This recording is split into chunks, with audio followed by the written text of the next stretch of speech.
soothing pranayama yoga breathing that at first she didn't even notice when Laura Winston stood up. Eugene's breath escaped from the high part of her lungs in a definitely non-tantric gush. Oh my, it sounds like it might get a little steamy there, I think. Hey there, hi Jamie. there, everybody. Think we should do a little Bitcoin talk show? Well, that was quite an opening. That blows my Napoleon quote here out of the water. We're not even going to bother. Oh, the Bonapartes. That was a little Julian Patterson there. Who was it? Let me see. James Patterson. James Patterson. That was it. Very famous author. Well, let's do a little Bitcoin talk show. I've got a couple of stories here on the thing. It says here on WorldCryptoNetwork.com that Child Fund, one of the world's largest children aid groups, now accepts Bitcoin. That's very cool. And they're accepting that through BitPay, and they might have worked with BitGive. BitGive does a lot of work with getting BitPay to accept charities. It's very cool. Yeah, what does Child Fund do? Do you know anything about them? I only know that they're a fund for children. It sounds like perhaps illiteracy to disease. But that just sounds like a general description of what charity is. But yeah, I'm with everyone else. I think some people are confused nowadays. I get asked all the time now by clerks if I want to donate to a disease. Like, no, that's terrible. I wouldn't mind donating to fight it, but not to the disease. I'm only donating for cures from now on, no diseases. Yeah, and it's gotten really bad. Like, you go to the pet store, and like the pet store won't let you out of there without donating to pets. And it's like, I'm donating to pets already. I'm buying food for pets here. That's my donation. I got asked if I wanted to donate to cerebral palsy. I'm like, no, that's terrible. I got friends with cerebral palsy. Yeah, like that guy says, I hate cancer. Okay, what do we got next? Let's see, what else we got? Well, Sony has changed their mind, and they're going to play the movie The Interview on the internet. I just checked. You can get it right now on Google Play, and it's $6 to rent it. It's $15 to purchase it, to digitally purchase it. I guess that's a thing now. But it's back. It's also going to be played in a couple of art house movie theaters, like the Alamo Drafthouse in Texas, and a couple other. George R.R. Martin apparently owns a movie theater in New Mexico. They're going to play it. So there it is. Hollywood triumph. It all ends well that ends well, right? I don't know. I'm kind of ticked over the whole deal. It just seemed like a giant PR scheme to me. Well, from the beginning, remember, the movie was controversial because Seth Rogen and them made it to be controversial. The joke of this movie is the joke of the movie. What if a reporter was hired by the CIA to assassinate a major world leader? That's a good joke, but it gets worse when you make it about North Korea, obviously. Well, and then to get the President of the United States involved with it and stuff, I mean, could you have imagined, like, Reagan getting involved with it? Well, Reagan was an actor. Of course he would have gotten involved. Reagan would have loved this story. Come on, he would have. Dude, Reagan would have went to the theater. That's where you wonder why the Obama team messed up. Why didn't they say to Sony, like I gotta say, there's so much liability when it comes to terrorism. Imagine, obviously no one wants this, but if a theater had gotten blown up and it would be Sony's fault, and if the president had said, hey, go to the movie theater, and then it'd be the president's fault because he told Sony that. So I guess that's why he didn't, but I imagine in the old days, less liability, Reagan would have been at the movie theater, right? Don't you think? This is kind of like an American laughing it up. I mean, unfortunately, I'm sure that Seth Rogen and them have filled the movie with some horrible, like, poop jokes and some other really inappropriate stuff that I'm sure Reagan would have hated. But, that's where we are right now with movies. The last one, This Is the End, was a really great movie. I really enjoyed that one. I just saw that. On, what was it, Monday, I think. What'd you think? I was surprised how many cameos were in it, and surprised that they used their real names in it. I thought, but yeah, with it's Armageddon, and they didn't realize it. It was pretty funny. What I The like about that rapture. movie is it's so unpredictable. Like most movies, I watch them, I know the general plot. There's a murderer. We know who the murderer is. That crazy movie, I had no idea what was going to happen next the entire time. Yeah, and to have the rapture right in the beginning of the movie, and they're standing in the convenience store, and people are getting sucked up into the sky, and then the one guy's watching, and he's like, "No, I didn't see it." And it was great to see the different kinds of people, the ones that got beamed up, the ones that were stuck there. I think there was a guy who wanted to use the restroom, and the convenience store lady wouldn't let him, and then he got beamed up, and she got left behind. Important to remember these little things, right?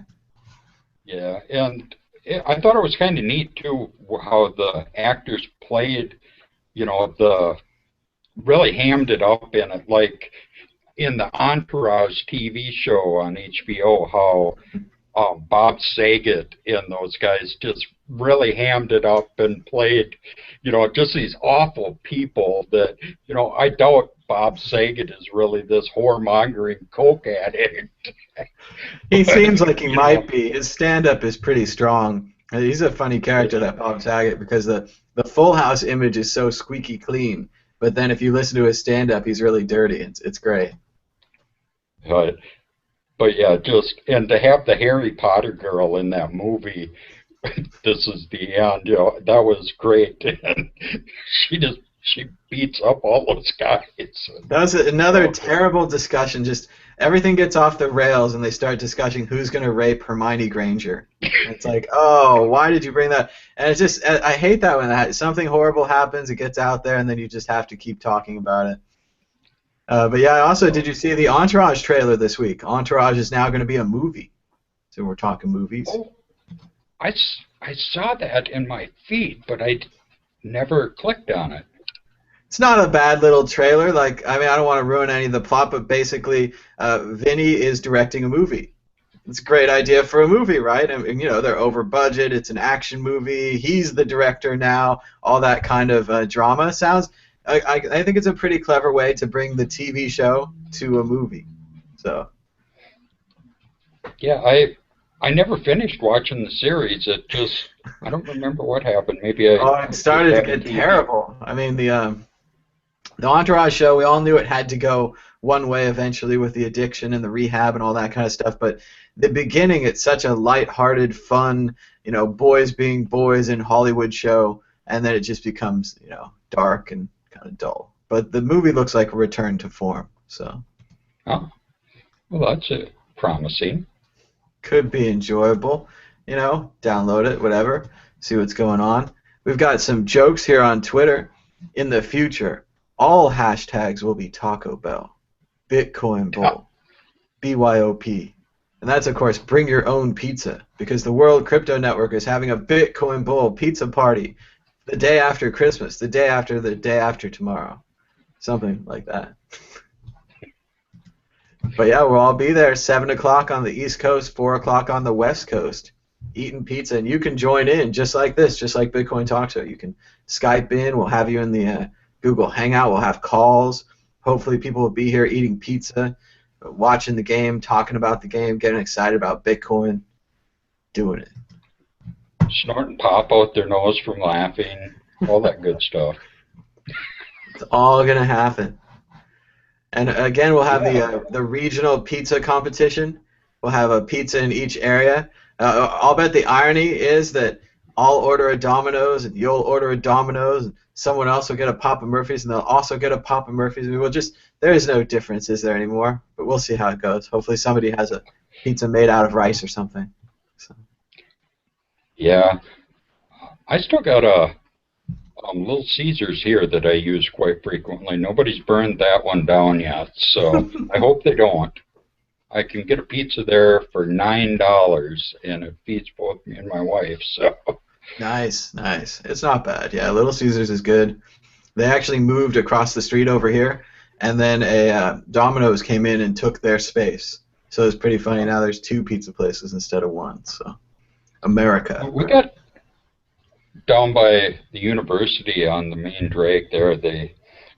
they have just a myriad of Mexican restaurants, and there's a Taco John's right next to the actual real Mexican restaurant that used to be a McDonald's. And then across the street, they put in another Mexican restaurant, and I think there's another Mexican restaurant, and then there's a Chinese place, and so many choices, all the same, yeah. Yeah. Well, looks like we've got our first question from Avatar. Or do you want to do a story, Jamie? Well, I was just going to say, I saw this Wired article today from Cory Doctorow about how laws restricting tech actually expose us to greater harm. Mm-hmm. And I thought it was a really good article, and they really point out in here how I think Bitcoin and different new technologies are helping, I guess say, how the world is adapting and becoming more free, and how laws just really aren't keeping up with the technology. So I highly recommend people go read that. That's a good point, because you're much more likely to be protected by encryption than by a law. Right, and yeah, and the laws are, it takes so long to change the laws and to update them, whereas with technology, look at the progress we're making within just a year's span of time now. I mean, we talk about Bitcoin time on here, and we were comparing it to dog years and stuff because things move so fast. And for somebody to talk about a 5-year plan in Bitcoin, you're like, we don't know what's going to be happening in 5 weeks. No, it's been really fast. The World Crypto Network only started in February of last year, so we're only coming up on 1 year. So, what was our question, Thomas? Well, the question is, I was going to avoid it, but you brought it back up. Avatar X writes, I just watched the Mad Bitcoin's Christmas special. What's the inside joke on the change tip 50 cents thing? And mainly it was just that they're going to tip people that say hashtag Bitcoin Bull. Now, that's cool. You got to get your product out there. It's a way to spread Bitcoin. It's the Bitcoin Bull. I look forward to it. I think I think the hashtag tipping is going to be a good part of the Bitcoin Bull presentation, and I hope to join a part of it with the World Crypto Network. But at the same time, I think that it does make communication a little more difficult. I think a lot of fake communication is attracted when you start giving out money, and a lot of people, maybe they don't even want to try Bitcoin, maybe they're just scammers, maybe they just want the money to cash it out, but a lot of people just want the money, so I think that becomes very difficult. So that's mainly what that's about. I mean, a little more here and there, but yeah, I like ChangeTip. I'm bummed that they're mad at us because we ask questions of them. Jamie, you should turn your cam back on. But and yeah, that's what's been happening lately. Is we ask some questions, and yeah, they're just not pleased with us. So there you go. But I hope they're not more pleased because of that, because it was like a slight making fun of. I think it was like a gentle ribbing, if that's, Yeah, so and I missed out on all of that, so I don't really know what was going on with that whole deal, and I guess it's over now, and I don't want to know. Yeah, I mean, mainly, we went, I don't want to be held liable for anything, but we asked some questions about their monetization and their privacy policy, and they didn't really answer, and then they didn't really take it well, and then it just kind of disintegrated. And no, I wish it turned out differently. I'm not pleased with it. People blocking me on Twitter, unfriending me on Facebook. Yeah, it's better off to just, I've gotten pissed off at people in this space, and the Bitcoin space is still small enough where it doesn't pay to try to talk bad about people in a revenge sort of context and things. I've sure been tempted. I tell you, I get really pissed off sometimes, and I'll say things to people, but I usually the best thing is to just bite your tongue, I think, and try to cool off for a few days and just Well, and a keep few your mouth days shut later, and get you feel over it. totally different about it. A few days later, you're able to like let it go more, and it's just in the moment people get upset and then they get mad, and it's just I want people to relax. I want to be able to ask questions, have them answered, and then also when we go too far, sometimes we go too far. Some people, we just had a lot of information there. We had a lot of questions. It looks like they do a lot of it's a confusing product where they do a lot of tipping to promote their product. And it's like, that's great because you're using your product and your product works, right? It delivers the tips. It's a successful computer program. And yeah, I mean, I like that. But then at the same time, it's like you're kind of fake tipping to support your product. And you're tipping people not really for what they're doing. Like, you're not tipping people because they're making videos or they're making artwork or they're writing articles. You're kind of just randomly tipping people because they're on Twitter and because they haven't heard of Bitcoin. And it's basically like I feel like I'm digging a hole now. Like even talking about it, I'm making it worse. So Yeah, I think let's just move on. And let bygones be bygones. I mean, I hope so. old I wish we could. acquaintances.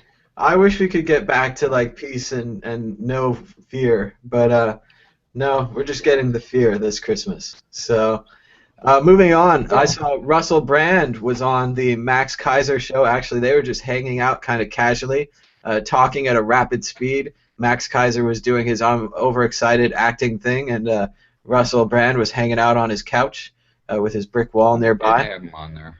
Oh yeah, they're chilling at Russell's pad here. This is they're friends now, and they did actually discuss Bitcoin in this short 3-minute video. You can watch it on Mad Bitcoin's Twitter. I've retweeted it there. And basically, yeah, Russell kind of thinks Bitcoin's too complicated. He's like, all right, it's digital money, it's physics, it's magic, internet money, it's amazing, but what does that really mean? What can we really do with that, right? Like, nothing. So, and Max is like up out of his chair, like yelling and doing his Max thing. But it's a cool video, and it's great to see that Russell Brand has at least been directly contacted by the Bitcoin. So this is another case where we're trying not to talk about it. It's like we don't need to tip him, Bitcoin anymore. Russell Brand has been reached by the gospel of Bitcoin. He can now consider it for himself, and let's give him time. I mean, too much of this. I did have another story here, and we're going to talk about this. I'll just move right into it. Reddit had a discussion recently. And again, this is Reddit having a discussion. I'm talking about it because it's popular on Reddit. That's what I do when something's popular on Reddit. I talk about it. So before everyone gets upset. But yeah, we're a news outlet. I know I mean, I want to be friends with people and I want to like help you out. But it's like if you react to questions about your product in such a negative manner, I just worry. I don't want people to be so negative about questions, and maybe we went too far. But okay, so this guy says, okay, somebody has to post this, so let it be me, called Zoidberg Coin. And Zoidberg Coin says, everybody needs to stop trying to sell Bitcoin to everyone else. Just keep it to yourself. Do you realize how goofy this is? No wonder so many people consider it a scam when people are acting like door-to-door Jehovah's Witness car salesmen. Do you remember anyone going around trying to convince people to use the internet or email or any other technology? Some of these attempts are just ridiculous. Emailing Amazon tech support to add Bitcoin, and then there was some guy who tipped a barista with a private key. Who the F does that shit? How about I tip you in some random currency that you don't use? You would just be insulted. Just lay back and let the newcomers join at their own will and own pace. The technology is amazing, revolutionary, and we don't need to package it up and try to sell it. Adoption will happen based on the technology, not from people being pushy and trying to sell it. Okay, let the downvotes flow in. I'm prepared for them. So what do you think, Jamie? What about this guy? Well, I was heavily involved when the internet was taking shape in the 90s, and there were a lot of people actually trying to go out and sell it.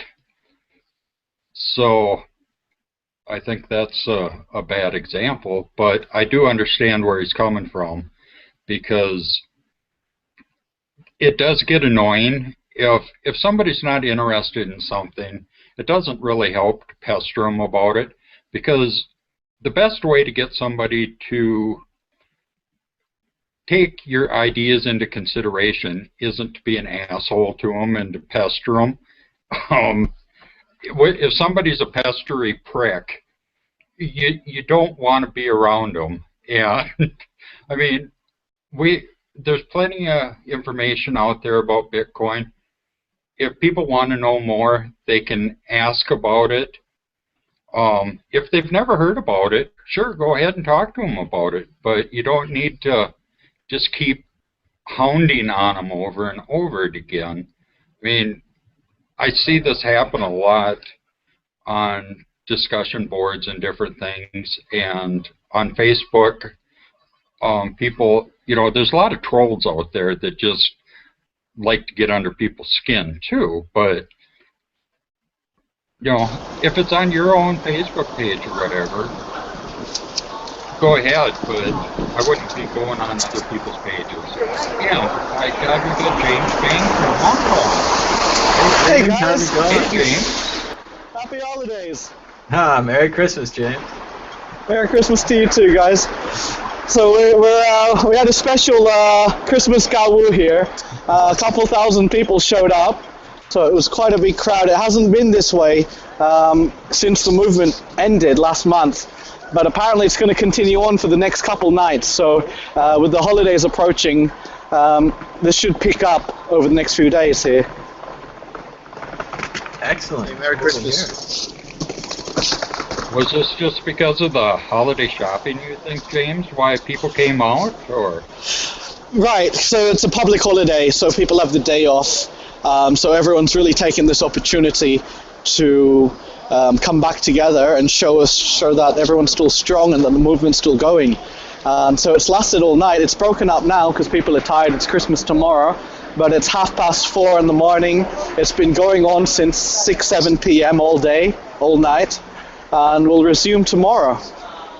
Now, I've been watching some very impressive demonstrations at the Lenin Wall on Twitter. Can you tell us what's going on there? Right, so people have been, I guess, everyone misses the Lenin Wall, so people are now trying to decorate it again, and so the police have now put up, no graffiti signs up there, and they arrested someone as well for putting some picture artwork on the Lenin Wall. Now, this is for Post-it notes. The protesters are taking pre-written Post-it notes and just tacking them up against the wall, and the police now have to stop this, right? Yeah, they are stopping that as well. Not just at the Lenin Wall, it's all around Hong Kong, actually. People are putting up banners in public spaces and very visible places, and they're being stopped quite a lot. But people are now leaving, so for tonight it's actually quite over, the Gawu, but we can resume again. We can see here not many people are left. The whole road is clear. Earlier this whole road was full of protesters. Wow. And for a brief while they actually made it onto Nathan Road. They blocked that for a few minutes, so when left alone, they will venture out. Very cool, James. Great to have the second. Even on Christmas, they're protesting, huh? Yeah. We're also, do you remember Theo? Theo put us in touch with Max Kaiser from the Kaiser Report. Oh, did he? We were just talking about Max Kaiser. We were. Oh, you were. They're here now. We're gonna meet them on Friday. Oh, fantastic. Yeah, we're gonna take them Gawu-ing Friday night. That'll be great. Well, obviously, we've got the Bitcoin Bowl. I don't know what time that's going to be. That's 7 o'clock on the East Coast, 4 o'clock Pacific, and then you're at plus 16, I think, right? Not too sure. I hate time zones. I don't want to know. But he's 13 ahead of me. 13 ahead of you. So, yeah, sometime the next day we'll be on for a football game. But no, we should do some live Gao Wuing with Max Kaiser if he's around. Yeah, we'll get him. We'll get him on the show. That'd be cool. Yeah, he's a great character, Max. Yeah. Very excitable. So. Right, definitely. So that should be a really exciting Gao Wu session that we have in the following day. Yeah. Very cool. Yeah. Yeah, you've really gotten some very good coverage out of this and turned into a heck of a on-the-ground reporter through this whole thing. It's been a long journey, but definitely honing my craft here.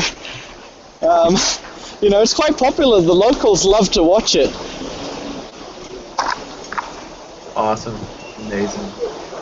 Yeah, I watched a TED Talk recently about get yourself a smartphone and smart broadcasting. And they pretty much said they had done the exact same thing that we did in Latin America and other countries, and they were having an incredible amount of success with it. So, very happy to see. I like your hat there, Thomas. Thank you. Got my Bitcoin pins on here.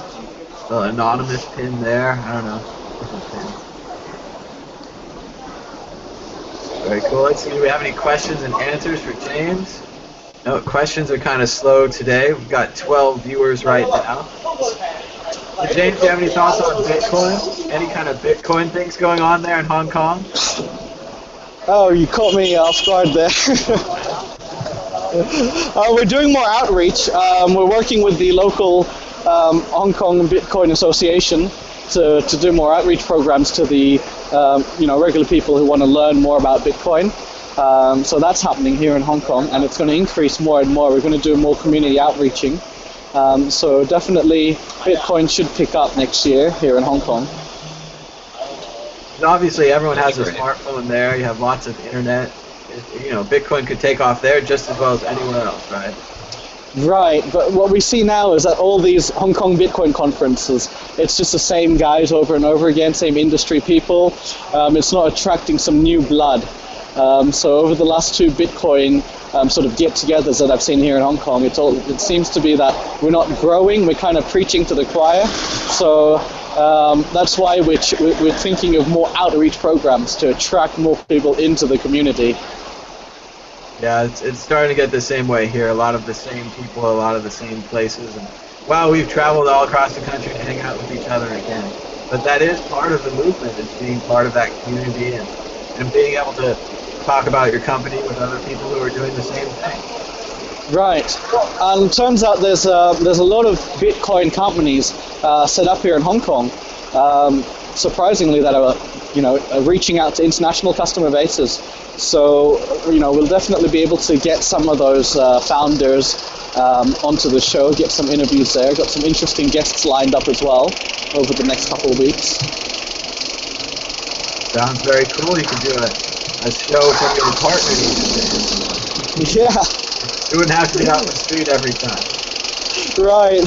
Might be at the office, so we'll probably invite some of these people over and let us, into what they're doing in the Bitcoin space. But I've been surprised to find out quite a lot of these companies are actually based here in Hong Kong, and that there's a good startup ecosystem of Bitcoin companies here in Hong Kong. So that's very positive to see that the community is leading to more innovation and more businesses. Definitely one area that I see that looks like it's going to be quite strong for a Hong Kong-based startup are these smart contracts. Some of the guys I'm speaking to are actual lawyers, and they filed some patents to do with the smart contracts. And what they're saying is that they're done waiting for other people to develop these softwares and the legal aspect of it to make them valid. So they're actually working on these whole processes, and they've got these companies set up. And so we'll speak to them more, because I'm definitely interested in smart contracts as well. That sounds great. Chris just did an interview with Eris Industries, and they're working on their own separate blockchain-based industry where it's going to have smart contracts. It's kind of like an Ethereum clone. It's slightly different. They have more information at their website, Eris Industries. Check that out. All right. Yeah, that was pretty interesting. so I'm gonna check out now. It's almost 5 a.m. here in Hong Kong, so we're gonna get some sleep. Got a long day for Christmas tomorrow, but it's really nice to see you guys, Jamie and Thomas. It was great having you too. Okay, bye-bye. All right, take care. Bye. Merry Christmas. Bye, guys. Bye. Very cool. A report Well, that from was Hong nice. Kong.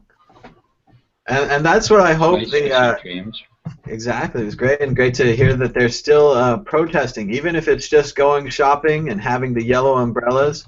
It seems to really piss the government off, and maybe they're doing something right that way. You know, keeping the movement alive, right? Well, another people I don't really stayed want to piss peaceful. off. They are incredibly peaceful, They've- and that's even the Lenin Wall protest that we were talking about. It's literally putting Post-it notes on the wall. There's definitely no damage to that wall other than it becomes a message with just the multicolored Post-its and the messages written on them. It's an incredible use of a simple technology. So. Yeah, I thought that, and it's not a permanent vandalism, or semi-permanent even. I mean, it's easy to take off Post-its or whatever versus spray paint. The funny thing about Post-it, when they first developed the glue, they thought it was a major failure because it didn't stick to anything. It was this glue that didn't stick. And then they realized they had glue that didn't stick. It was a brilliant idea. Incredible company. Minnesota Mining and Manufacturing. Oh yeah, that reminds me, I should plug my favorite thing if we're going to talk about Post-its. Because if I could ever get a sponsorship, I'd want a sponsorship for these. These are called Post-it flags. And what you do is you take your book, and when you find like a really good part in the book, you mark it with a flag. And this way, you can come right back to the book, and your book doesn't look like a college textbook with like a bunch of lines all over it. You can go right there to the quote. Boom. So I love those, and you can put Like bookmarks those on. little indexing tabs. Mm-hmm. Absolutely, and you just add, as many as you want. They come in a little pack. These little Post-it flags. Great. So. Yeah, they make them too with Always. little arrows on the end where you put to sign here. Oh yeah, yeah. They're just like the sign, same technology or glue or whatever is the sign here. They have ones with you can write like a little note on it, maybe a word. But I just like the flags. It's like something good is here, and then you can also tell with the book. You can be like, oh, I read this, and there was a bunch of good parts, or I read this and there was just a few good parts, or it got good at the end. You can visibly tell in your book now, which is an incredible feature of the old-fashioned hard copy Kindle here. I think some of the DVDs I've rented lately, some of the people have used the sticky tape on those too, because they're really nasty on the shiny side. I hate that gooey stuff. I unfortunately my Trezor wallet came with one of those little stickers on it, and now it's all gooey, and I keep rubbing the goo off trying to fix it up. And it's just people gotta watch that. It's an important part of the product cycle. Is does your product come with a gooey sticker? Yeah, there's a thing too with tape. If you tab the end of it where you stick the sticky stuff onto each other and make a little handle to pull it off, when I actually worked for 3M, they made us do that. Our customers would return the product if we didn't tab the end of the tape on the product, because then they had to get their fingernails under the tape and peel it away. They hate it. And it cost them valuable time. Well, and having James here reminds me of something else. We've got the Bitcoin Bowl coming up, and I hope that our hangout will be just like that. The World Crypto Network, a big open hangout. You, me, Theo from Germany, maybe James from Hong Kong, Chris from England. Hopefully a lot of people will be dropping in, eating some pizza, maybe drinking some beers if they brought them, whatever you got, and just having some fun watching this football game. And, we're going to tweet about it with hashtag Bitcoin Bowl, and we're going to see how that all goes, because I guess it's important for it to go viral for our community, both the people that are making money on this and the people that just kind of like Bitcoin. So, but, let's not let that cloud this. Yeah, I'm hoping that it does well. it's a non-invasive way to spread Bitcoin, like we were just talking about that Reddit post. I mean, everything is sponsored now, and I thought it was pretty neat of BitPay to sponsor the Bitcoin Bowl and not call it the BitPay Bowl. They really did a nice thing there, and that allows a lot more people to get in on it. It really is. And it's going to be for 3 years, too. They haven't been talking about that as much as I think they should have, because we've got 3 years of the Bitcoin Bowl. This is Bitcoin Bowl 1. Yeah, I think that's a really kind of a generous thing that they did by not calling it the BitPay Bowl and just calling it the Bitcoin Bowl. So it really does allow other Bitcoin companies and associated Bitcoin places to piggyback off of that. And it really is great watching Tony Gallippi's Twitter account. It's kind of a neat little living vicariously thing where you got to figure at one point years ago Tony Gallippi was like, I wish there was more businesses that took Bitcoin. And then he goes out and he starts BitPay with his other guys, and they're like getting these businesses to accept Bitcoin. And now Tony Gallippi is traveling around Florida going from business to business that accepts Bitcoin. And he's twittering about it. So it's great to see him, and he has all the enthusiasm, and you can tell he loves his job. And what a great job, and how fun for him to have this whole thing in Florida where all these businesses are taking Bitcoin. It's very cool. Yeah, it's got to be great to have your business succeed like that, and I sure hope it just keeps growing like that. But it's been good so far. But remember, even BitPay has that thing where at a certain point the merchants could learn that they could just take Bitcoin for themselves. Like, yeah, they have the. I did use BitPay a while back. When I bought what was it? Oh, I bought this broadcasting software that I use for my camera control and stuff. And unfortunately, I bought it on Canadian Thanksgiving Day. And they processed it manually up in Canada, and it got delayed one day, so I didn't get my software code fast. Or I had to wait an extra day to get the software code. It wasn't automatic like if you pay with a credit card. Oh. And there was a lot of confusion over it. And then I got how would you even know there is a Thanksgiving in Canada? How would you even know? They emailed me the next day because I made a stink over it and said, sorry, we were closed. It was Canadian Thanksgiving Day. And you're like, oops, I feel dumb. Sorry, Canada. Well, I didn't feel dumb. I was just like, what the hell?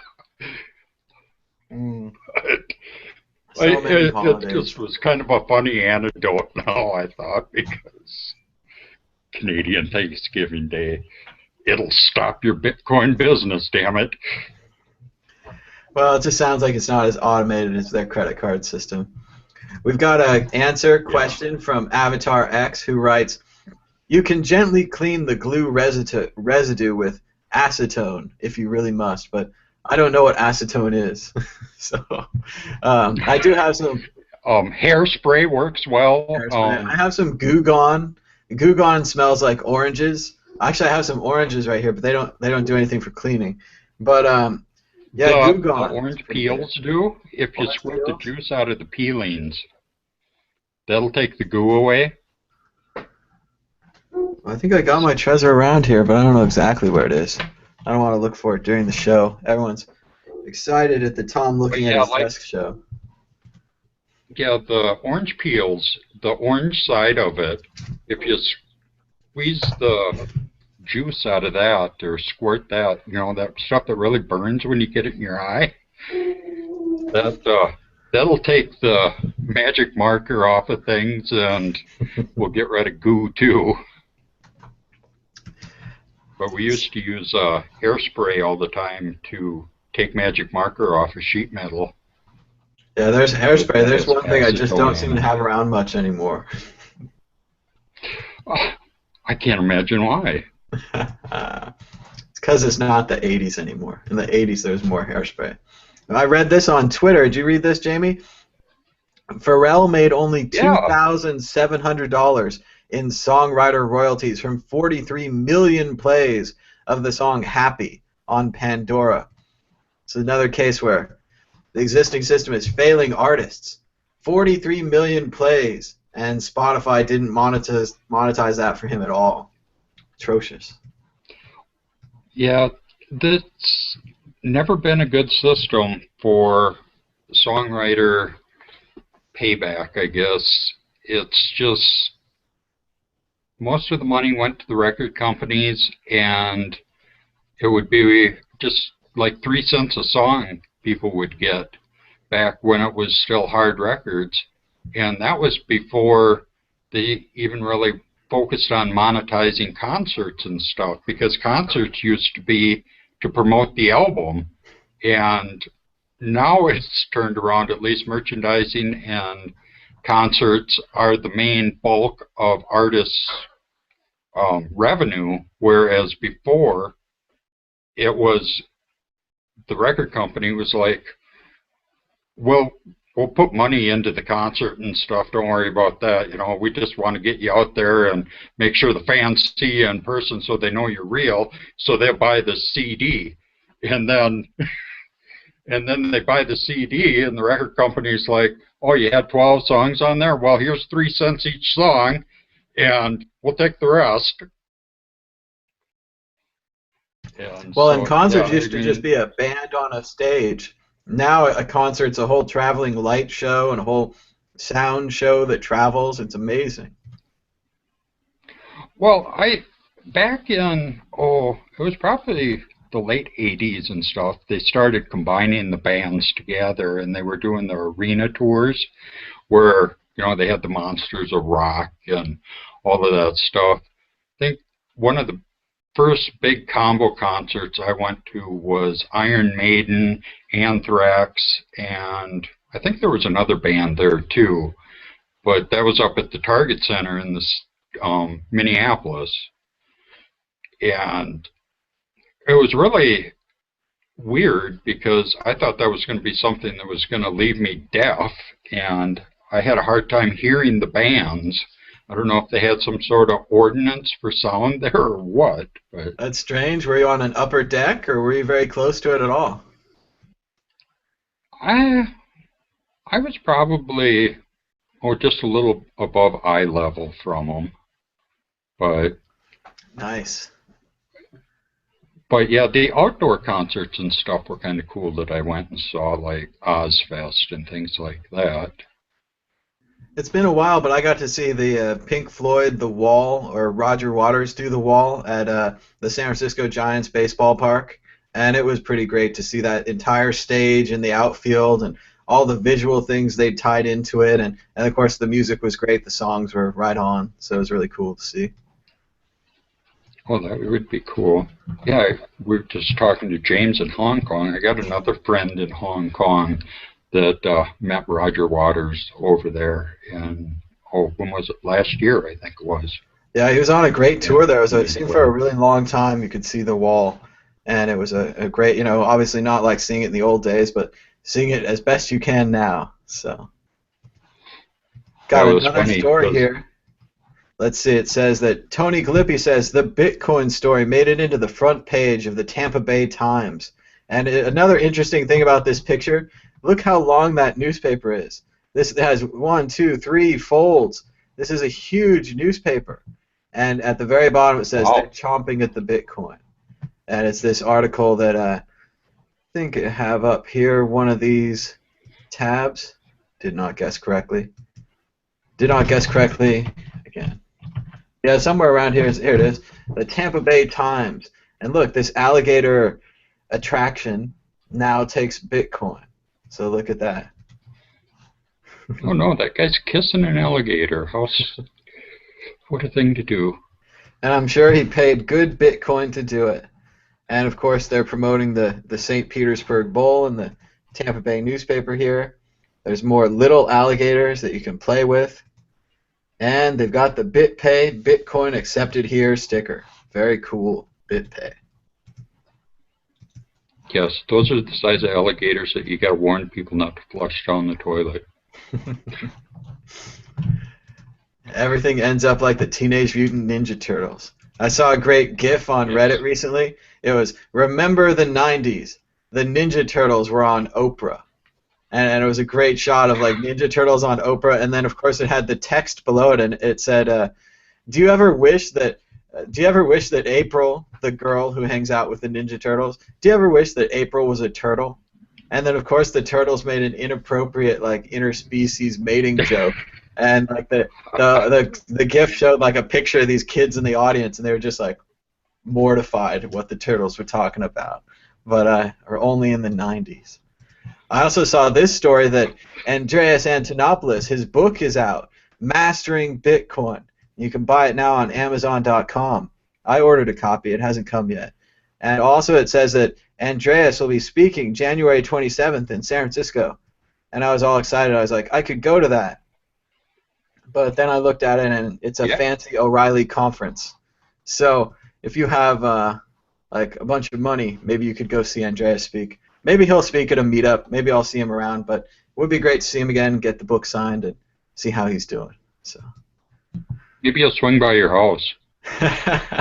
I'm pretty far from San Francisco. I don't think everybody's swinging by my house again. But we'll see. My dad was through Sacramento last week. He was saying how it was raining there. I was like, hey, I knew that. Thomas said it was raining there. There you go. It's been raining a lot lately. It's been still gray right now. I don't think it's going to rain, but yeah, it's been gray and dark for weeks now.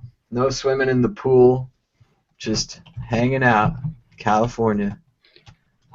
At least it's not cold here. Here's a story that we talked about this a lot on and off throughout the fall. The net neutrality story, the Electronic Frontier Foundation out of San Francisco put out a story yesterday on net neutrality takes a wild ride for 2014 year in review. Did you get a chance to read that? I didn't see it, but it was sad what they did to net neutrality. I think it's really important for the internet, and they should bring it back. So.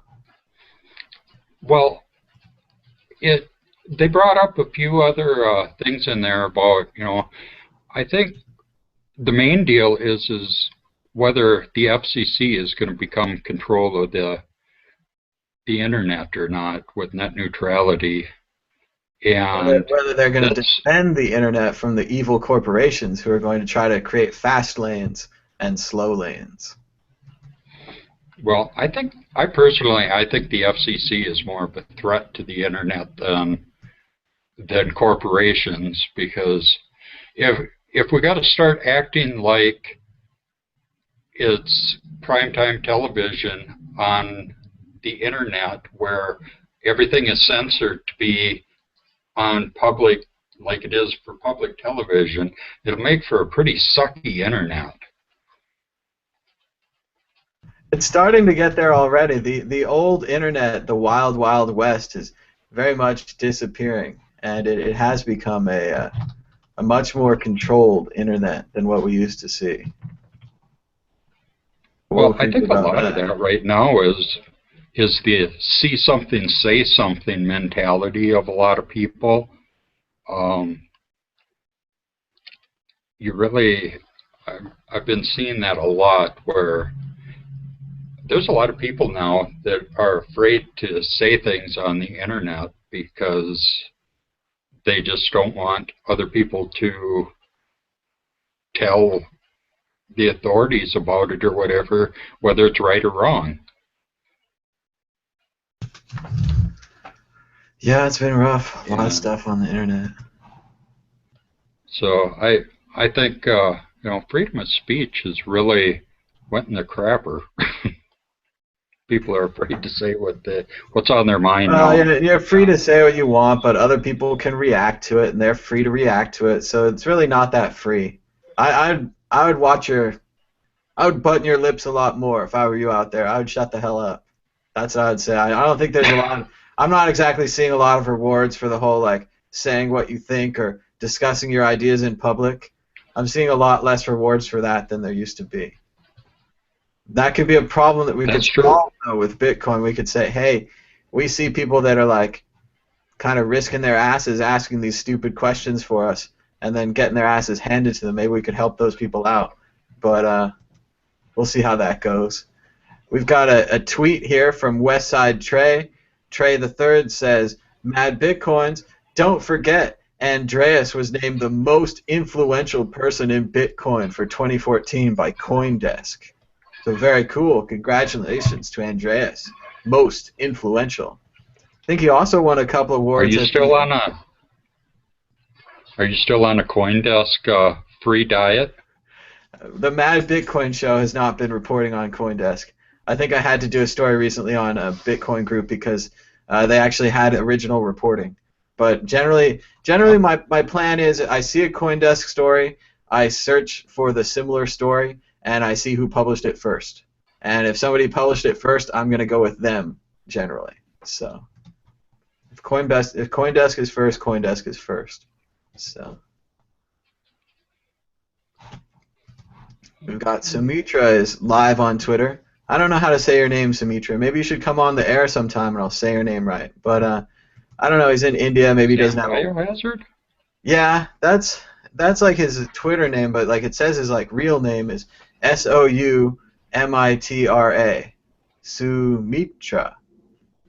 Sumitra. I don't know. I'm terrible. I thought it was pronounced.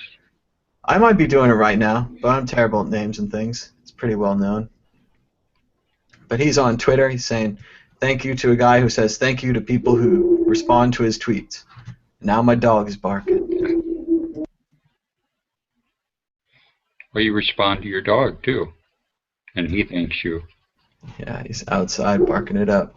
But let's see what else we got here on the old screen share. Oh, it's the Mad Bitcoins Bitcoin Christmas Special 2015. Actually, it's 2014. I don't know what hell I'm thinking. But with poems, bad singing, and more songs. And poems and songs. So you can check that out. I was also going to show you guys an update from BitQuest. BitQuest is the Minecraft server that you can play for free, and you can earn Bitcoins by playing. Well, not really Bitcoins, but like very, very small pieces of a Bitcoin. But it's a fun game, and they've got a map, and it's interactive. And as you can see, here's the map of the BitQuest world right now. All these straight lines are where people are exploring. They are exploring beyond the point where anyone else has ever gone in the game. And I'm pretty sure the game has to generate the territory when they start exploring. We're going to go ahead and zoom in on the map. Isn't that, didn't they start that BitQuest thing down in Chile or somewhere in South America? Well, that was Galt's Gulch, right? No, this video game thing. I don't know. Beauty of the internet? I have no idea where the server is. It's definitely programmed by somebody, and I like it. But if we go back here, I thought there was a story about how they had last week or 2 weeks ago about it being something out of South America. Well, it's very cool. I just don't know the background myself.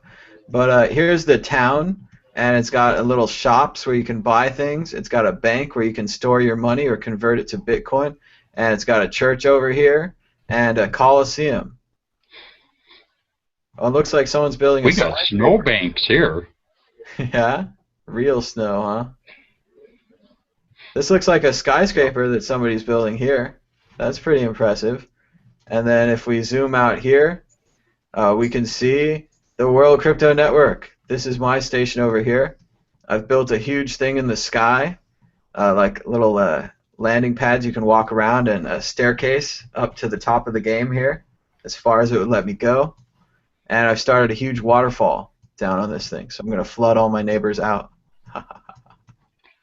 You're going to, it looks like a oil drilling rig.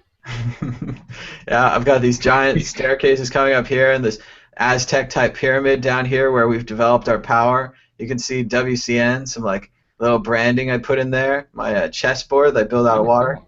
Here I put WCN in over there, but it's upside down. This one's like kind of right side up, but I'm still working on how to do the N correctly in Minecraft. But it's cool. Yeah, I just finally took the time to look up what Minecraft really is. I was always wondering what you were going on about with Minecraft. And are you ready to try it? You can join us on. We should have another online Minecraft game and try to get everyone to play on the server together. Well, the one question I haven't found out yet is it cross-platform? Because I see that they have it for like the PlayStation and all these different systems and the computer and the Mac and everything, but do you all have to play on the same system? I think that Windows and Mac and probably Linux can play on the same internet servers, but like the Xbox games play on the Xbox servers, I'm sure. So you can also just play locally on your home computer. But mainly, the main thing about Minecraft is everything is a block, and if you punch it, you get that block, and then you use those blocks to make tools. So you put like 2 wood blocks together to make sticks, 2 sticks and a top together to make a shovel, and then once you have a shovel, you can dig up dirt. So everything is made from everything else in the game, and there is no purpose, there is no quest, there's nothing to do. You know, just doing things is like moving the blocks around and making the world the way you want it to, and like a big game of Legos. It's really cool.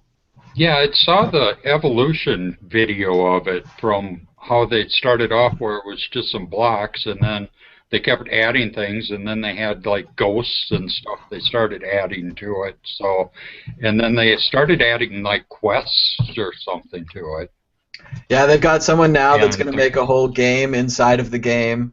And then even this server that we're on has a bunch of strange monsters that I've never seen, and it's very much about trying to kill the monsters because that gets you the little emeralds. And in this game, the emeralds can actually be traded for very small amounts of Bitcoin. So it makes it a little fun. It's a bit of an incentive. But I really like it because it's just a bunch of Bitcoiners now working together to make random things in Minecraft. It doesn't always have to be about the money, right? Yeah, that sounds cool. But yeah, I think we've got just a couple more stories here coming up, so there's still a chance if you want to get your questions in. We'll talk about your questions too. There's 17 viewers. Thank you to everyone who's watching. And we've got this story from Time Magazine. Bitcoin bulls made the worst predictions of 2014. And Time Magazine really takes us to the woodshed, saying that Bitcoin price started out at 770 and it's dropped 50% to 334 almost perfectly. So, total nightmare. Awful year for Bitcoin. Jamie, how was your year?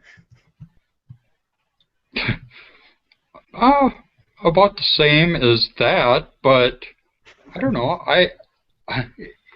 Oil did the same thing, so I mean, Stop. We should get rid of who would have thought oil was going to do that? I didn't. I thought oil was really cool too, but I didn't own any oil, I guess. I mean, gold, silver, every commodity across the board went down a lot. I bought silver and gold at the same time I bought Bitcoin this year, and of course that was when silver was at its high price of the year, and now it's at its low price of the year. So, double If down. you want investing advice, do exactly the opposite of what I do. There you go. You got to announce it next time so we all know. Yep. That's bad. We've also got this story.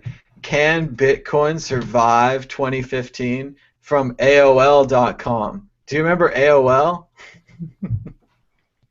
Oh, yeah. My sister, I think, still has an AOL account. Nice of them to be trashing Bitcoin. A failed company themselves. AOL Time Warner, the great merger. Big company. Send me another floppy disk. Yeah, I have a feeling, though, they made plenty of money when they were in it. Yeah, it went they were pretty well poised to beat the internet.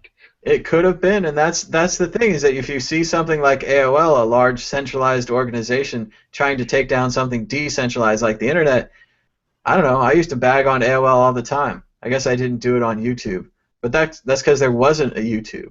But yeah, we were pretty down on AOL. I never tried AOL myself.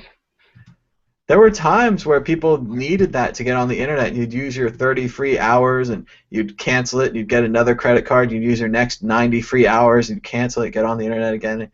You know, because there was a point where you could use AOL to get on the real internet. But before that, AOL was its own thing, its own magical little thing, and I never really played much in that playground. I was more like, let me into the real playground. So. Yeah, I never tried the AOL. I always played on the real internet, but back the 24K or 2400K modem. Hey, yeah, that was pretty good. I remember when we got our first 14.4 kbps modem, and it was 7 times faster than the 2400, and you could see the way the text scrolled down the screen so fast. And I was like, yes, this is it. We're here. Like, I went to so many BBSs. Oh, dude, when we got that 300 meg hard drive that was $300 at Costco, we went home and we downloaded things on BBSs until we filled it. It was like games and pictures, and that was really it. Like games and pictures, like DOS games, stuff like that. My first Pentium computer was the Pentium 60 megahertz, and it had a 420 meg hard drive. The Pentium was such a big CD-ROM deal. drive. Oh yeah. It had a CD-ROM drive, and it's like the CDs hold more than the hard drive. And we couldn't burn them for so long. It was so hard to get to burning CDs. It took much longer than you think. I paid over $600 for my first CD burner. Oh, I paid that much for media. I used to buy CD media at that price. I would get maybe a spindle or half a spindle for that. Yeah. Oh, it really hurt when one didn't work. Oh, yeah. It was like $5 a piece at one point, yeah. And then I remember early you had to make the choice, do I want to make an audio CD that I can play in my car, I can play in my CD player, it's really useful, or do I want to make an MP3 CD where I can put 10 CDs on there? And it was like, which one's going to be more valuable to me? Before the iPhones, before the iPads, children with now my car stereo plays USB sticks, MP3s on the CD. I can put anything in there and it'll play it. It's awesome. I know I can't even imagine using CDs anymore, and there's nothing wrong with them. It's just I would never use them. Although I kind of like records. Records has been fun. So we've got some questions from. Go ahead, Jamie. Oh, go ahead. All right, we got some questions. I was just going to say, I have a CD in my car player yet that has like 520-some songs on it, I think. It can just go forever, those MP3 CDs, yeah. That's pretty, and it seemed like that was going to be a really cool technology, but the iPhone and iPods, just came along and ate that one. Yeah. Did not go. So we've got some questions from Jack Eldridge on Twitter. Jack says, I'm excited about multi-sig M of N text. I got to look that M of N transactions things up, where M decreases over time. Bitcoins are becoming more programmable. Will be fun in 2015. So that sounds cool. So that maybe the number of signers would decrease over time so the funds become more accessible. I'm not exactly sure what he's saying. Also, he says... I looked that up the other day. I've used multi-sigs before, too, and they are getting better with the technology on them and easier to use. And I'm thinking that is a better technology even than some of these hardware wallets. Some of the things that I found with the hardware wallets is even you can recover the hardware wallets with just the seed on another platform, so you don't need all the triple authentication methods if you have the seed anyway. So if you don't have your seed safe with a hardware wallet, it defeats all of that hardware and everything else anyway. So if you have a multi-sig wallet, and I don't know about the seeds for a multi-sig, if that would defeat that or not.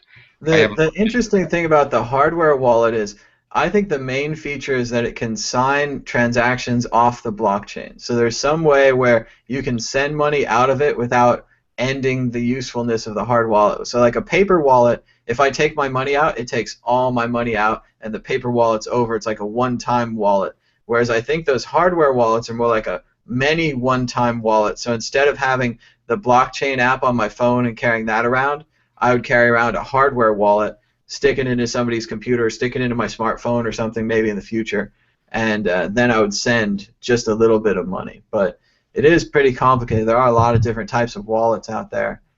It's getting confusing. Yeah. And that segues well into the next question that Jack asks here on Twitter. He says, will blockchain remain a favorite Bitcoin service in 2015, or will some new players take over? And this is a good question because blockchain, they were the thing for a long time, and now they've become very much under question. They were removed from Bitcoin.org because the programmers there decided that blockchain hadn't been keeping up with security. They hadn't added things like two-factor authentication, which is a very important service, especially for withdrawals. You want to make withdrawals more difficult so that if your service is hacked or if your friend is sitting at your computer, they can't just withdraw all your money because they're logged into your account. So two-factor is huge, and they don't have it. If your friend does that, he's a real dick. Well, we've got to start protecting people for this because there's a lot of services right now, and I don't want to name names because I get in trouble whenever I talk about anybody, but a lot of these services, if you find somebody now with their computer left open and you can access their Twitter account, suddenly you can tip a lot of money in their name, you can log into their tip bot and withdraw the money to your Bitcoin address. There's not a lot of controls on these, and two-factor. We really need two-factor on Gmail, two-factor on Twitter, two-factor on ChangeTip, two-factor on Google. We need two-factor authentication, and that's blockchain. Great company, I thought, and I hope.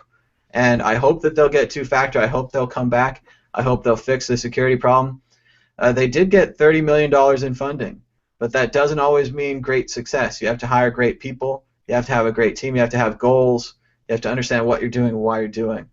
And I don't know that they know that. I know they have a small team, and I hope that works for them, but I don't know what's going to happen. Jamie, what do you think about blockchain? Hopefully they've realized their problem, and you know, wasn't it this Joho guy? Didn't he hack him twice?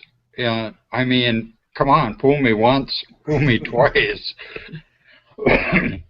Well, in this second hack, it sounds like they exposed the private keys somehow, and some kind of thing went wrong, and then you could tell how the private keys were generated, and then you could reverse it, and then once you reversed it, suddenly you had access to all these accounts, and he went in and swept up the money, saving their ass, and then he gave it back to them. So it was really cool. Yeah, and it was like I haven't got a chance to listen Bitcoins total. Exactly, yeah, 300. I think it was 300. $90,000. Yeah, which I don't, when we're talking 30 million, that's not a huge percentage, but it's the trust factor. If you're in a security type money business and you lose trust in the industry, you're going to have a hard time finding new customers. So I really do. I like blockchain or blockchain.info, and I hope they do get their problems straightened out because it's a slick setup, their web interface and everything, and everybody's used to using that now. And but tech, if something better comes along, that's all it could take too to make one company obsolete just like that.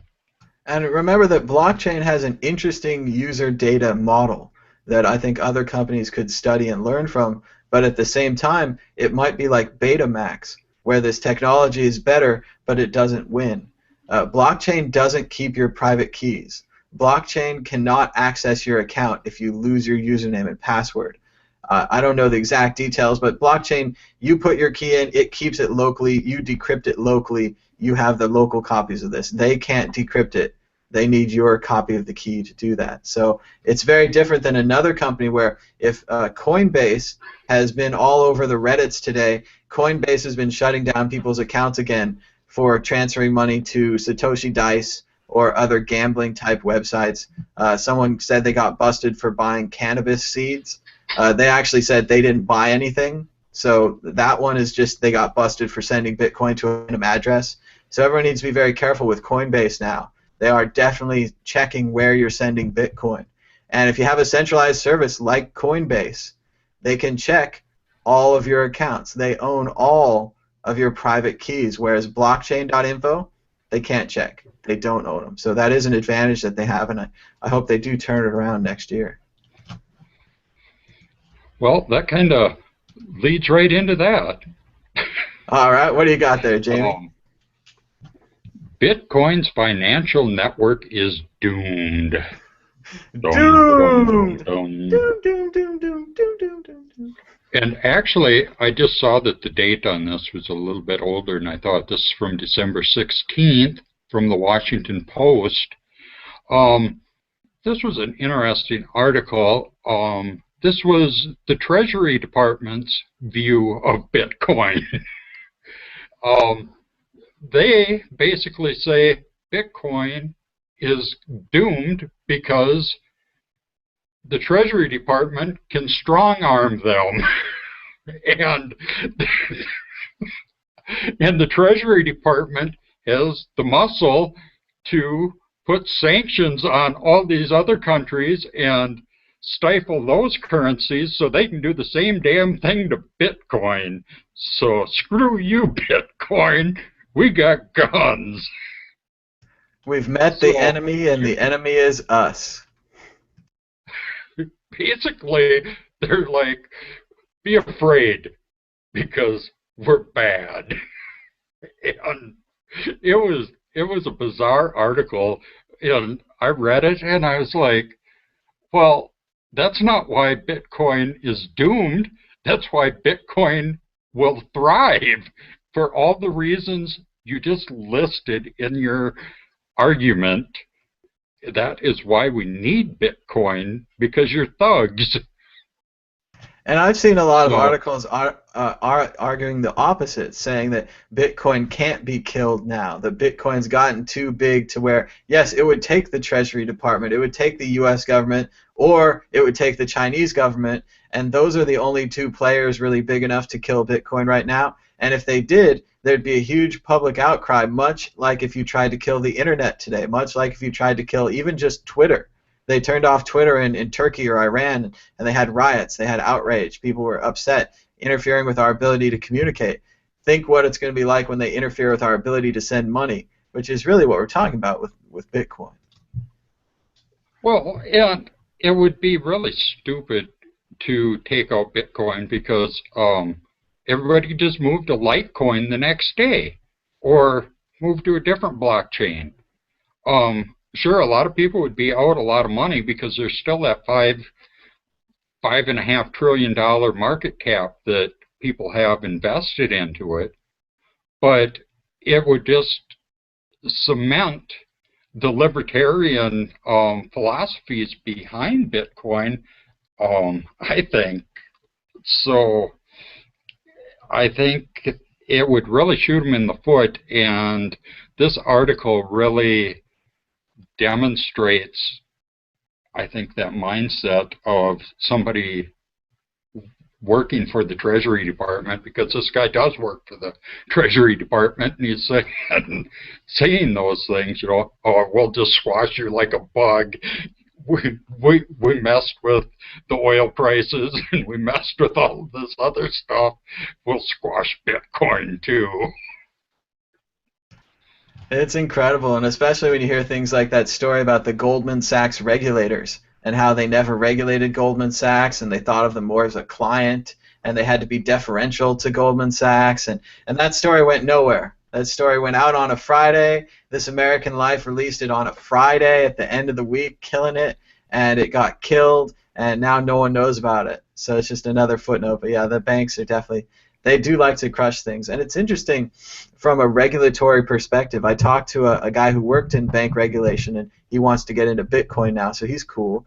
But what he was saying is that the banks now have this cover your ass philosophy where they just report anybody. So suspicious activity report, if you put $1,001, whatever the limit is, you're $1 over, boom, I'm going to fill out that paper, I'm going to turn you in, because from a bank perspective, if they screw up and don't turn that guy in and it turns out he is doing something bad, their business is ruined, right? So it's worth it to them to always fill these out, which the government's responded to them now and saying, you can't always fill them out. You're ruining our whole intake system. We can't really find the criminals. We're getting all these false reports.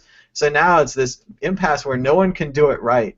And that's what's so disappointing about these systems is we have the choice with human systems to try to get it right and to always be trying to refine our focus and to improve. And when you see a system like this that's broken and incompatible and no one's trying to fix it, it's disappointing to see. Yeah, and I don't think anybody really, I don't want to see people using Bitcoin to murder people and things. That's not what I'm about. But I don't want to see people being censored on what they buy either. So it's one of those things where if you censor one thing, it kind of just breaks the whole chain of events, and it just ruins the whole thing. And that article that we started off the show with, that I talked about, technology and regulations and stuff, they talk about that too, how if you add one point where they can turn off a part of a machine by remote control or whatever, that adds a vulnerability that a hacker or something malicious can get at. So, and I think that's a good point that can be transitioned to cars as well. I'm very much in favor of seat belts and airbags, but when it comes to the point of having an auto shutoff, when it comes to the point of having a speed limiter cap where it says you can only go 55 or you're in a 25 zone and the outside forces can decide that, and I think we're getting close to that with Google's self-driving car. It's not exactly the same thing. They talk about that in that article too. Isn't it interesting? I guess the classic situation here, the example is your wife's pregnant and you've got to get to the hospital in 15 minutes, not 20 minutes. And this is the 1 minute where it really matters about speeding and all the stuff we always talk, late for work, all that kind of nonsense. This is your real life crisis. You need to go faster. The car won't let you. I had an instance last week where I came up to a stoplight and the roads were slippery and there was a car coming. Well, I couldn't hit my brakes and stop in time. I would have stopped right in the middle of the intersection. But in that instance, it was advantageous for me to hit my gas pedal and make it through the intersection. Whereas if that would have been hard-coded, that it saw the red light and stopped me, it would have caused an accident. So I thought about that when it happened. Another big thing is those red light cameras. You might be halfway into the intersection and think about stopping because you're worried about the camera, when in reality, speeding up, not hitting the other car, is the safer move. But you might get a ticket, that kind of thing. Yep. So, yeah, there's got to be human judgment involved, I think, in a lot of these things. There's exceptions to many cases. In almost all cases, there's going to be an exception. And the Google car is a very exciting project, but it is interesting to see them opt for no steering wheel, no gas pedal, no brake pedal, a completely self-driving car. They really are. They're going 100% the first time. I mean, they have incredible technology. I'm sure it works. I think it could save lots of lives, but they also are going like 100% the first time. So. Yeah, it would be interesting to see, it's really going to devastate the auto industry if they take hold. I think it was you that was talking about, with services like Uber and Lyft, if Google comes out with these cars that drive themselves, why would anybody own a car? That's the way, and Because especially considering what cars are with all the maintenance and the parts that break and not having them be all electric. The other thing Google could do is really make a commodity car where you can just snap on the parts and snap on the other parts, and you don't really having these different models, making a new model every year that's incompatible with every old model. I don't see Google doing that. I mean, I'm sure they'll improve in things, but they seem more modular, more thoughtful when they improve. that would be a good idea. You know, that's one thing I don't like about my laptop is it's not really modular. That whereas I always liked desktop computers before because I could just, you know, if the video card got old, I could just pop it out and pop in a new one, or, you know, the hard drive and RAM and stuff you can switch out on a laptop, but you can't just, you know, it's harder to replace a motherboard on a laptop than it is like in a desktop. Heck, I used to have a laptop where you could change the battery. I can't even do that anymore. It's the new Yeah, my cruelty. battery's hard to get at in mine now too. It's definitely the way, but I'm sure the better battery life, the newer. I just need to upgrade, just need a new laptop. That's all it is. We got a couple more questions here. Jack writes, Microsoft and PayPal accepting Bitcoin happened so fast. Will a nation adopt it in 2015? What do you think, Jamie? Any thoughts on a nation? Well, isn't there a country in South America that's adopted a cryptocurrency, not Bitcoin, but didn't they create their own? I'm trying to think of the name. It's escaping me, but they do use the U.S. dollar as currency. I think it might be Bolivar, but I'm blocking on the name. But yeah, they do use U.S. dollar as a currency already, and they were going to create their own currency, but not Bitcoin, which of course ignores the whole network effect and the whole meaning behind. Like, it's so much better just to get onto Bitcoin. But would a nation accept it? Mainly, we're talking about like paying taxes, right? Our main interaction with the nation is when we pay taxes. I was doing some Revolutionary War research recently, and one of their main complaints were that that you couldn't pay taxes with colonial money. You had to convert it into pounds to pay your taxes. And it's very important what coin the government uses. That's kind of what Jesus was talking about, like give unto Caesar what is Caesar's. That's, of course, you'd pay your taxes in your Caesar coins because you pay Rome. So. Well, it's because it's because the government has the control of what it issues too. And if they aren't the issuer of the currency, they lose a lot of control, and then they can't censor who does what with that currency. And it makes it a lot harder for a government to rein in dissidents and different people who are using a currency if they aren't the issuer of that currency. And we're seeing a lot of trouble now, and I think a lot of these commodity prices dropping because of the dollar was losing its place as world reserve currency, and the yuan is likely to take its place, in my view. It did seem like that, but now they're saying the dollar's strong. The United States is producing a lot of oil. The price of oil's down. Canada's producing oil. The market has, in the last few months really been shaken up, and I don't claim to know where it's going to go or why it's doing this, but it definitely is in a wild period right now. There's a lot more chaos than you usually see. Yes, and like I said earlier, do the opposite of what I say. And that's the thing. Yeah, it often does help to do the opposite of what accepted wisdom is. If I had, sold Bitcoin instead of held Bitcoin, all these different options. But again, you only know this because it's in the past. The chart is only a reflection of the past. You didn't have the chart when you were looking at it yesterday. You can't tell the future. I can't tell the future. Don't worry so much about it. That's what I'd say. But we've got a couple more questions here on Twitter. Bitcoin Angel writes, watching the show, what do you think about CoinKite Multisig? Well, I'm excited for CoinKite Multisig. full disclosure, CoinKite is a sponsor of the Mad Bitcoin Show. And again, full disclosure, I don't want to piss them off. I've tried it out. I want to try it out. What I would say is right now, maybe it's user error on my end, as my dog makes a bunch of noise. But I'm having a hard time understanding how to use it. The page that I'm looking for is I want to go to a page and I want to start a multi-sig with like 3 emails. And I want to be like, put me on there, so really 2 emails. And I want to say put Jamie on there and put Chris on there. And I want to email them. And I'm not sure where that page is. If there's a page like that at CoinKite, that's what I'm looking for, because I want to start the multi-sig that way.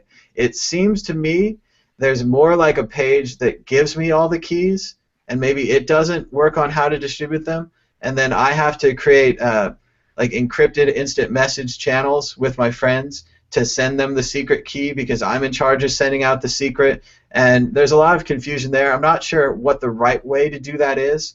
Obviously, sending out secrets is the most dangerous part of this whole game when we're exchanging private keys. So yeah, I haven't tried it out much. I'd like to try it out more. What do you think, Jimmy? I haven't tried CoinKite, but the other ones that I've tried that are a web-based type deal is everybody involved has to create an account on that site, and then after you have an account on there, you tell the people, okay, you say you create your multi-sig and then you invite the people through the web interface, but it doesn't work through email. However it works is fine with me, and I tried the Copay product, copay.io from BitPay, and I kind of liked it at first, but then they did an upgrade, and I couldn't get back into my wallet, so then I didn't like it. So things like that, it's very difficult, and I'm a pretty good user. I wrote down my password, I saved the backup file, I have a password manager. I'm trying to do everything I can to do this right, but at the same time, I managed to screw it up. So anyone can, and to be very careful when you're testing multi-sig. Don't put too much money in it until you're comfortable with it.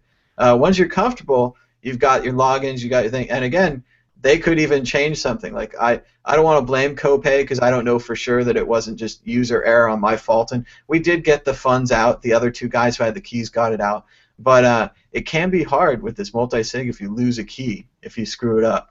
So. But definitely would like to try it more.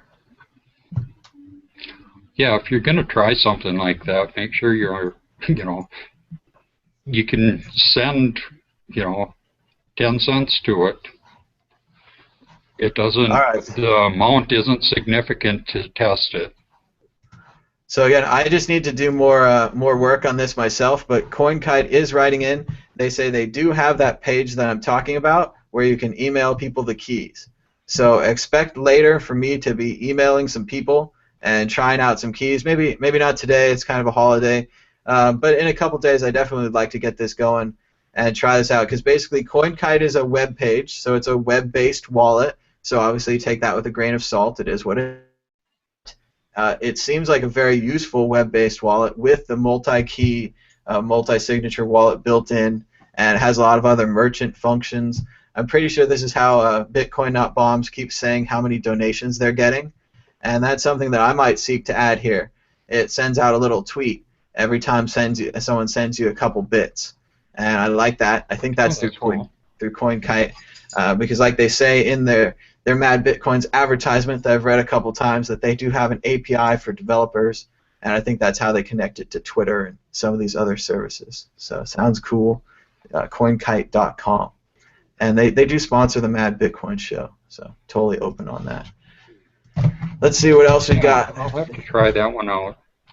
They also have a like a merchant system with a little key card and like an RFID or a little clipper chip or whatever that chip thing is, and they do have a whole system there.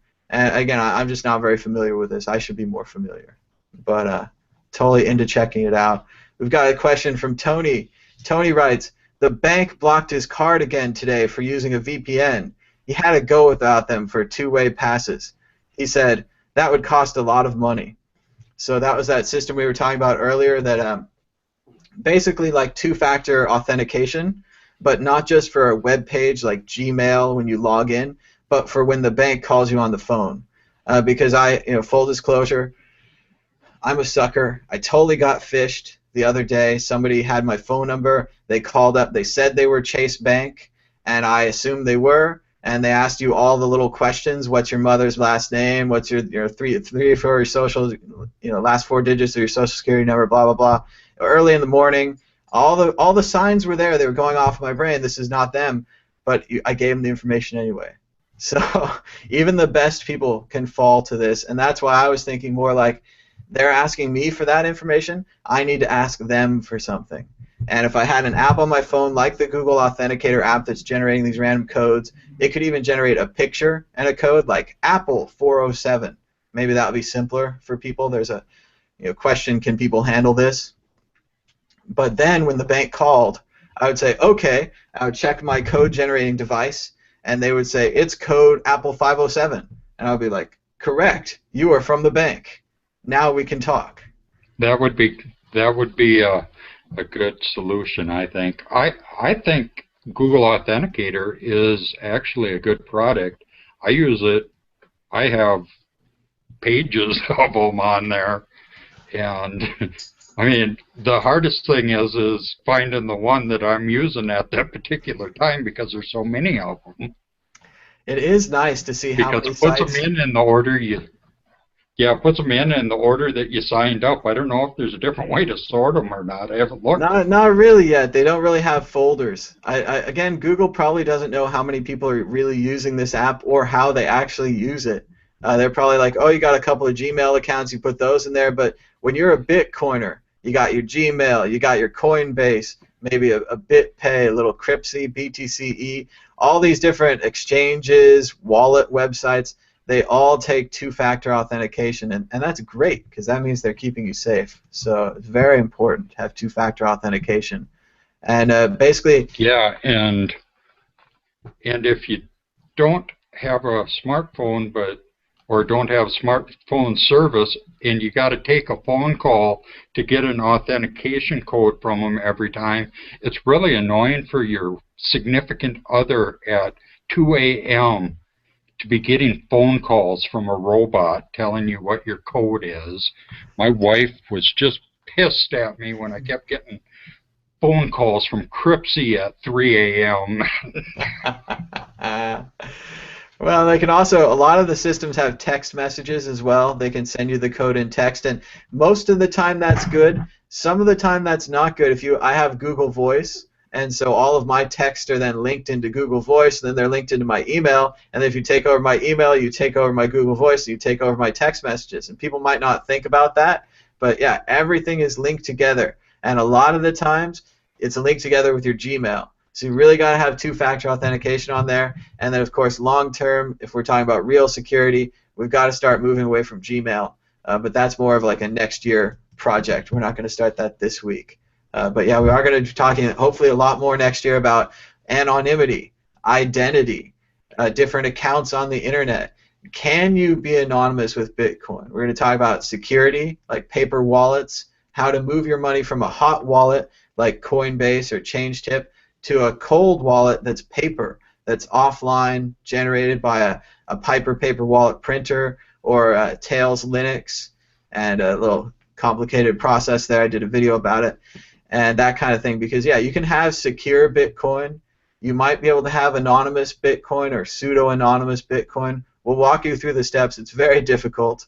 And of course, whenever you want to spend it, it's probably going to become much less pseudo-anonymous. So I don't know how that's going to work out. Yeah. And then I've been pushing too to try to get people to use the free tools that are out there for, OpenPGP for encrypting your emails and things like that.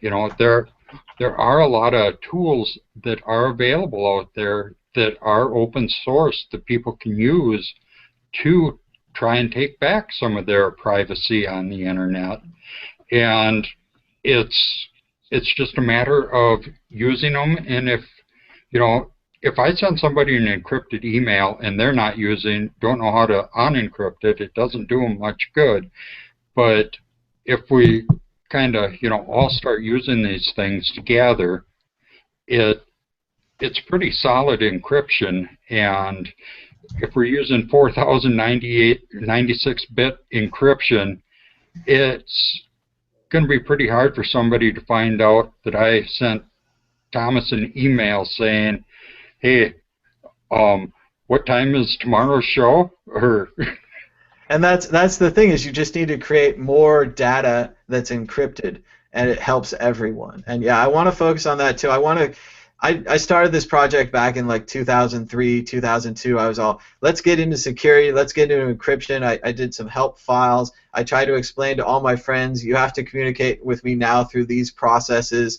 I'm not doing anything bad. I just want to be encrypted. I want to have this security in my communications. And let me tell you, I got shot down and rejected. My friends did not want to communicate with me through PGP. They did not want to install instant messenger browsers that make them secure. They were not interested in this at all. I eventually became kind of post-privacy and gave that up and joined Facebook and did all these other things that have certainly destroyed my ability to be anonymous at all. But there's still a choice out there for you, and we are in a new generation now where the Snowden revelations, the WikiLeaks revelations, I'm saying that wrong, revelations, whatever it is, revelations. Oh, revelations. Revelations. Just like the book in the Bible. Like the book in the Bible. Everything's coming, all the chickens are coming home to roost, right? This is the end, Tom. This is the end. And we're coming full circle. We're going back to the Seth Rogen movies that we talked about at the beginning. If you haven't seen it, check out This Is the End. It's funny. Crazy stuff happens. It's not predictable. If you like predictable, boring movies, don't watch it. I'm not even going to ruin anything. It has sinkholes. Dude, big sinkholes. And the graphics are good. The celebrities are funny. And we were just talking about GNU PG yesterday. GNU PG is the PGP encryption for GNU. And, of course, GNU is a recursive acronym. Says GNU's not Unix. GNU's not Unix. So it just keeps defining itself. And I mentioned their product. They're trying to raise money. And I thought they didn't take Bitcoin. But I was wrong. You just have to click through. So what you do is you click on donate. And this is a lesson for all web designers, web programmers out there. You need to put the QR code on the front page of the web address, of the web page, right? Whatever you're doing, if you're hiding the QR code, you know who you are, you're out there, stop that. Stop hiding the QR code. Put it on the front page. So what you have to do is you have to click through. Put a Bitcoin logo up there. Oh, I know. Well, even just a QR code. So what you have to do is you have to click through to the Way Holland Foundation, which is a very cool foundation for the Chaos Computer Club out of Germany, for the deceased information philosopher Way Holland. Much respect to him, probably saying his name wrong. And you then have to click on this Bitcoin button, and then you click Next, and then it gives you a Bitcoin key. So if you really wanted to scan this, you'd have to go to blockchain.info or another one of these sites like this and look it up. And now, at last, finally, we have a QR code.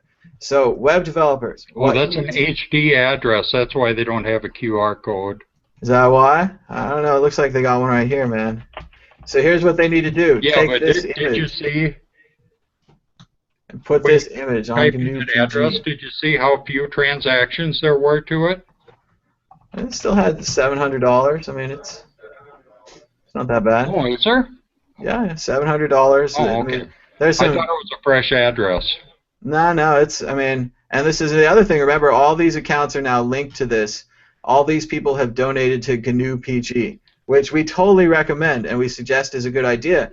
But remember, if there's a law in your country against donating to a charity or against donating to a computer program, this is now a perfect record of your donations. Bitcoin is a record. Everything is recorded. We're not very anonymous. And depending on what service you use, you may be less anonymous than other services. But we were going full circle back to the... Go ahead, Jane. Yeah, so use a HD wallet like Electrum on your phone or Electrum on your desktop or Mycelium on an Android phone. What are some of the Apple ones, Tom? Airbitz is a really cool wallet. AIRBITZ. It's also a sponsor of the Mad Bitcoin Show. Full disclosure. I also think Bread Wallet is very cool. I haven't gotten to try it yet. The guy totally called me out on Twitter. I didn't want to upgrade my iOS, and he, of course, correctly guessed that I have a jailbroken phone and said I shouldn't use Bitcoin on it, and he's absolutely right. Bad programs could get in through the jailbreak or the unlock. Whenever you install a program on your phone, this is especially true for Android users. They have a less controlled app store than the iPhone, but any program you install on your phone could take your phone. And if you have Bitcoins on your phone, they could steal your Bitcoin. So yes, my Bitcoins on my phone are probably insecure.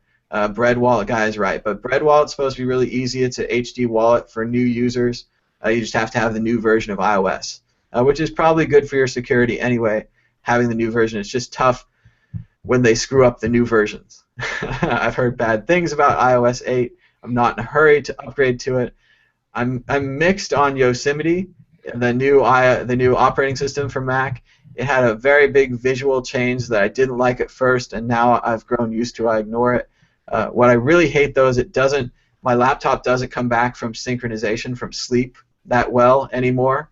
It doesn't bring up the username and password all the time, which I'm disturbed by, and it also crashes a lot of the time, which I really hate. That was one of my things I loved about Mac, is that I could always close my laptop and open my laptop, and that Windows, and especially Linux, I want to tell you Linux, I mean, I tried Linux for years, it would not suspend properly and come back. I bought special laptops just for it, and I hope it's better today. I'm sure you guys have fixed it. Everything's always fixed the minute that I leave, but still, yeah, it's that kind of, those little things, that's what I'm using a computer for, is I want it to open and close really fast, that kind of stuff. I tell you, tangent the new versions of Linux, the new version of Linux Mint, version 17, is really slick with that XFCE desktop. See, it's been so long. I probably tried Mint 4 or something. I mean, it's ridiculous, but I was using Slackware back in the day, but it's gotten a lot better. It's definitely gotten a lot better, and that's the power of open source. It's a little slower, but it always catches up, and that's what we're seeing with Bitcoin. Bitcoin is open source money. It's not going to get out there like Microsoft Windows money or Apple Pay is a good example. I saw another commercial today for beautiful girl walking down the center of the frame. She's going shopping, and she's not using her Bank of America card. She's using her Bank of America card on her iPhone 6, and that made her shopping all the much better. It looked about the same to me, but they advertised it as better, and like I've said before, that's a great thing for Bitcoin. Apple is advertising for us. They're saying, you should be paying with your phone. What are you, from the 90s? Credit cards. Very cool commercial. Yes. Have you seen it yet, Jamie? No, I don't watch commercials. I don't watch all that TV with commercials. You're missing out. How do you ever learn anything? No, I try to skip them as much as I can too, but every once in a while you catch one, especially for Apple Pay. I'm interested in Apple Pay. So. Yeah. No, I like the Mad Bitcoins commercials though. Got to work on more of those. We have the new World Crypto Network has a 3-second introduction now. If you guys see that on the beginning of our videos, thanks to DJ Booth, the Flip Side, for doing the music on that and really bringing the project together. We had also Wilberforce on Twitter helped us out with that. And, of course, Bruno Pronuncia, I said that wrong too, from Portugal, helped us out with the World Crypto Network logo. He doesn't get enough credit, but he's on Twitter too. And just people helping out, chipping in. Yeah, good stuff. So just one more plug, and I think we're on our way out the door here. The Bitcoin Bowl, the day after Christmas, 4 o'clock on the West Coast, 7 o'clock in the East. We'll be live on World Crypto Network just like this, but we want you to join in. We want you to get pizza at home, you to watch the game, put your comments up, put your comments on Twitter, hashtag Bitcoin Bowl. Maybe you can win some money. Your communication can be monetized and advertised, and we can speak in Adverlingus and all the other monetization languages of the future. It'll be like Idiocracy. It'll be just like that. And remember, if you like this show, you can donate to Mad Bitcoins. Got a QR code here. And Jamie, where can they donate to you? Do you have on the Jamie Nelson page, on the Jamie Nelson YouTube? Oh, I don't know. Or else, Yeah, it might how be about on there. at Jamie Nelson 1 on Twitter, and you can use that old That change works. tip thing. Send Jamie a few bucks. And that's about it here for Bitcoin Talk Show. Jamie, anything you want to close with on our way out? No. No, if I don't see everybody, I hope to see everybody on Friday night for the Bitcoin Bowl. But if I don't, have a Happy New Year and a Merry Christmas, everybody. Very Bye-bye. good. And we'll be trying a Bitcoin group on Friday if I can scrounge anybody up for that. And then Bitcoin Bowl after Bitcoin group. So the Bitcoins keep on coming, and check out worldcryptonetwork.com. Got lots of other shows, Bitcoin Rush, The Flip Side, Transmission with Theo, a lot of new stuff. So check it out. And bye-bye.